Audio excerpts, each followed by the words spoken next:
Fala, Rovai, o editorial do Fórum 11:30, queridas, queridos e querides. Hoje estive na Presidência da República, no Palácio do Planalto, com o presidente Lula, acompanhado de mais um grupo de jornalistas de vários veículos da mídia digital, alguns, inclusive, que não são jornalistas, mas influenciadores, e que fazem um trabalho noticioso.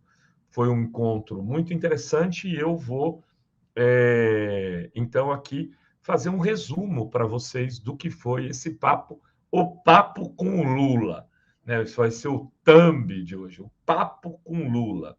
E antes eu queria pedir para você que está nos assistindo que se inscrevesse no canal, colocasse lá o sininho para ativar as notificações e, se puder, dar um valeu demais ou um superchat, a gente fica feliz, muito feliz.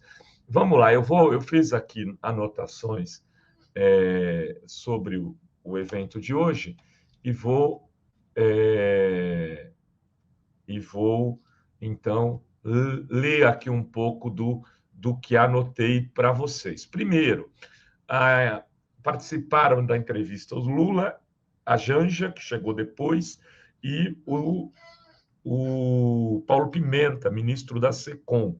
O Pimenta abriu a conversa, falou um pouco sobre o contexto da comunicação, a importância que será dada aos veículos digitais, dos veículos do campo progressista e independente.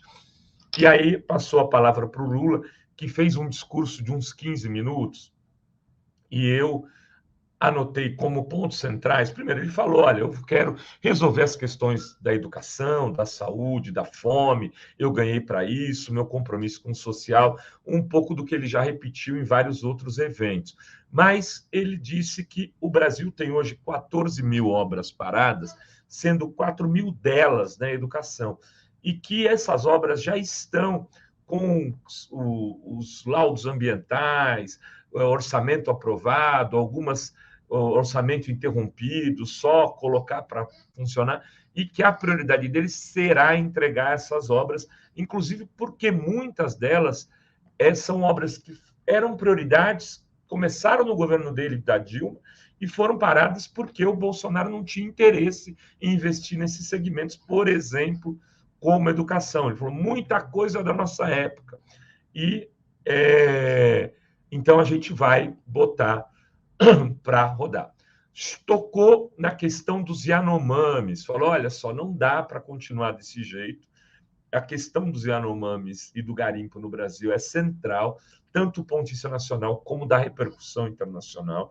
O Brasil teria, segundo ele, 840 pistas clandestinas para pouso e vai ser feita uma ação não só no território indígena, mas em outras áreas do Brasil, para que essas pistas sejam eliminadas. Não vai ter mais aviação voando em pista clandestina no Brasil, segundo o Lula. Aí disso ele foi para a questão climática e disse que vai propor, né, para o Biden, no encontro que terá com o Biden, que exista uma instituição unilateral para discutir o tema do clima, que pode até ser na ONU, mas que poderia não ser também, e que ali não exista veto de países, e que um país não possa falar: não, eu vou lá aprovar no meu Congresso. Decidiu, fechou, tem que implementar, porque o clima não depende mais só de uma ação isolada de um ou de outro. Não adianta, se um fizer e outro não, isso vai criar problema a todo mundo. Eu demarquei esses pontos do Yanomami e da questão do clima, porque me pareceu o seguinte: tem um novo Lula aí nesse terceiro mandato, um Lula muito mais ecossocialista, um Lula muito mais preocupado com as questões ambientais, né? Falar do clima, falar da questão indígena, da preservação da floresta, de não ter desmatamento. Falou várias vezes que tem árvores de 800 anos sendo cortadas, isso é um crime. Então, esse Lula do terceiro mandato é um Lula mais ecossocialista. Bom, na primeira pergunta que foi feita a ele sobre o papel das Forças Armadas, o Lula, aí vou foi para a rodada de perguntas e logo se perguntou sobre o papel das Forças Armadas. Se não me engano, foi a jornalista do Meteoro. E ele falou, olha, o papel das Forças Armadas é segurança das fronteiras e das florestas. Vejam, tocando de novo nesse ponto. E diz que o Exército vai cumprir a Constituição enquanto ele for presidente e vai se ater essas questões prioritárias de defender a soberania brasileira, defender a biodiversidade, defender os povos originários aqui, os indígenas, e as suas terras, entre outras coisas. Falou também do Bolsonaro nesse momento, e deu uma frase de efeito, né? O Bolsonaro foi expulso do Exército porque queria explodir um quartel, e na presidência da República ele explodiu tudo, né? Além de ter colocado muito militar para trabalhar no Palácio, reclamou disso, muito militar no Alvorada e no Palácio do Planalto. E nesse momento falou que uma das coisas que ele tem como objetivo é diminuir o ódio na sociedade brasileira, mas também fez questão de pontuar que isso não é um problema brasileiro, que esse ódio está espalhado no mundo inteiro, tem na Espanha, na Hungria, citou a Grécia, citou a Itália, citou os Estados Unidos mesmo, citou vários países.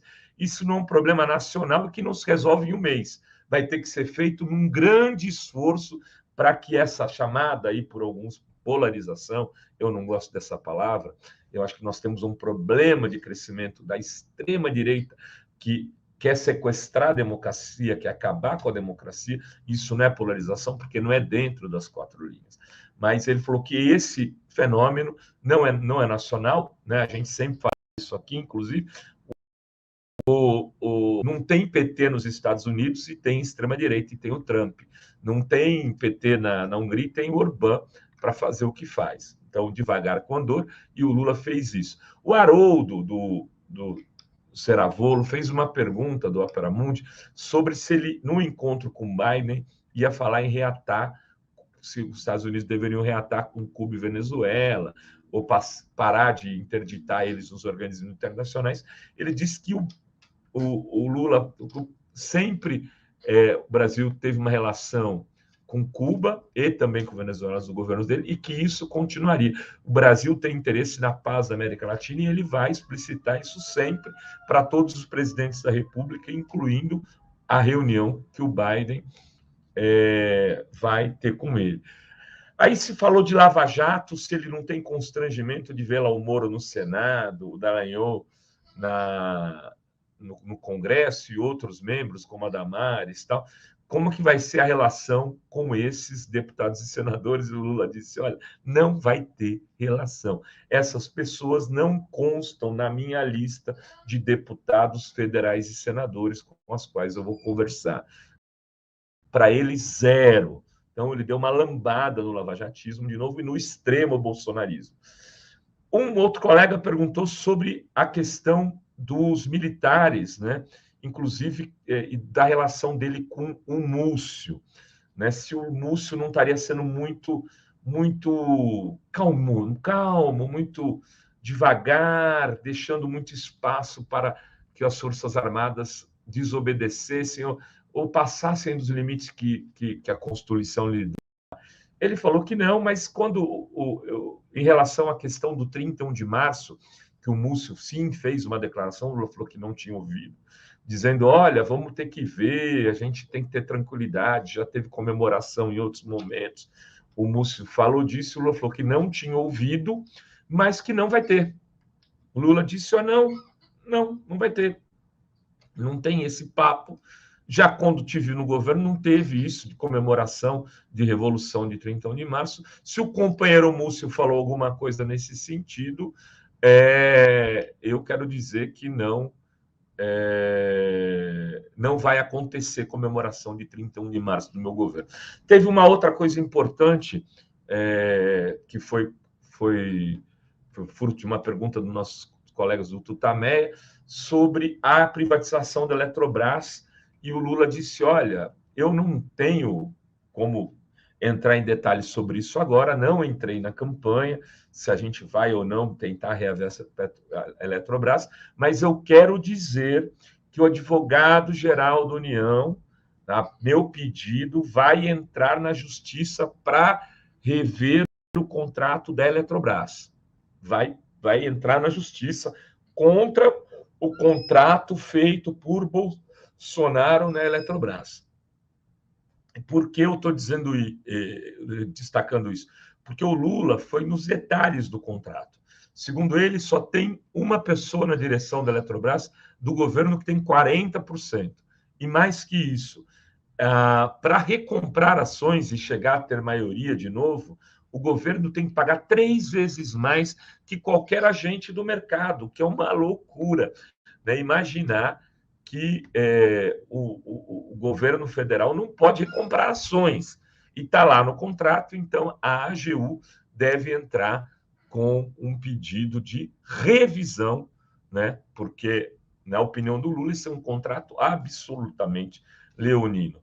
Ele também reclamou de que conseguiu nomear o presidente da Eletrobras só muito recentemente, o do BNDES só ontem, que as coisas demoram demais para andar, e que agora ele quer mudar o conselho da Petrobras, que, aliás, segundo o Lula, um conselheiro para participar de uma reunião por mês na Petrobras ganha R$200 mil. Coisas desse Brasil, né, onde o mercado está sobre tudo, né? Imagine um conselheiro participar de uma reunião ganhar R$200 mil. Enfim, foi uma entrevista, entrevista aí de 1h30, 2 horas, onde o Lula se mostrou, para encerrar, né, muito à vontade, muito tranquilo, quis falar de comunicação, falou que vai tratar a mídia independente com respeito, né, coisa que não houve nos tempos de Bolsonaro, e que o Paulo Pimenta também fez questão de afirmar isso.